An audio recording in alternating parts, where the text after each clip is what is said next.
And joining us now for more on the issues continuing to challenge the government as it moves into its winter session, Knesset member Tehila Friedman of the Blue and White Party. Knesset member, thank you so much for being with us today. Thank you for having me.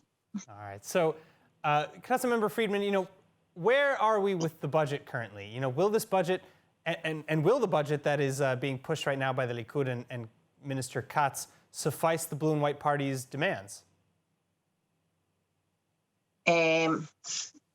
Look, I can ask you what we're asking. I can tell you what we're asking. We're asking for the basic thing of having a budget for year 21 according to the Israeli laws. The first version should be submitted 60 days before the January 1. So we're not asking anything, different than the usual way it's supposed to be. Right now, the Likud refuse with all kind of excuses, and we made it very, very clear that unless there will be a budget that would enable Israel to plan the coming fiscal year and to confront the horrible economical crisis, this government would come to its end and Netanyahu would stop to be the prime minister. Well, so is this different from the original demands for a 2-year budget as opposed to a 1-year budget? How have the demands from Blue and White changed?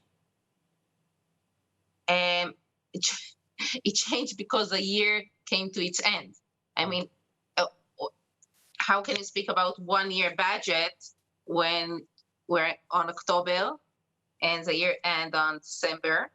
And what are we talking about? About a budget for Hanukkah, like Dmei Hanukkah, a budget for 80 days. We're talking about, a budget for the 21.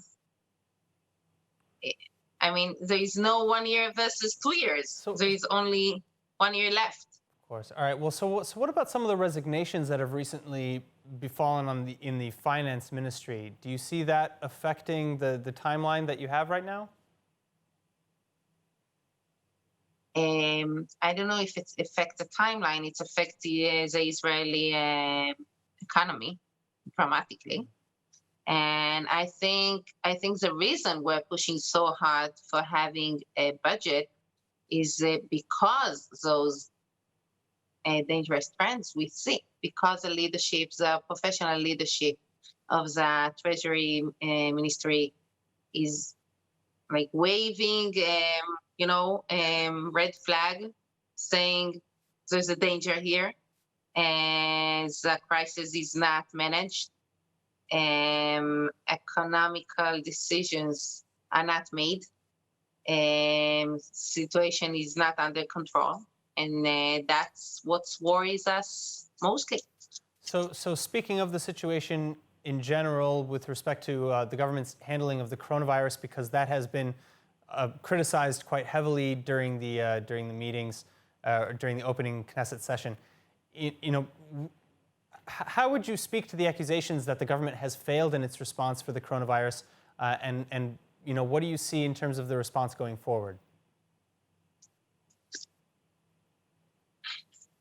I think the government, let's say, didn't do a good enough job with its responsibility, because I think the main reason is that decisions are not made based only on data, information, and health need, but are made because of political reasons and interests. And that has to stop immediately. Cannot be that decisions on lockdown in specific cities would be done according to political reasons and not according to, health needs. All right. Well, Knesset member Tehila Friedman, thank you so much for giving us some of your time. I hope that our response to the coronavirus is positive and only on the up and up. Thank you again. Thanks.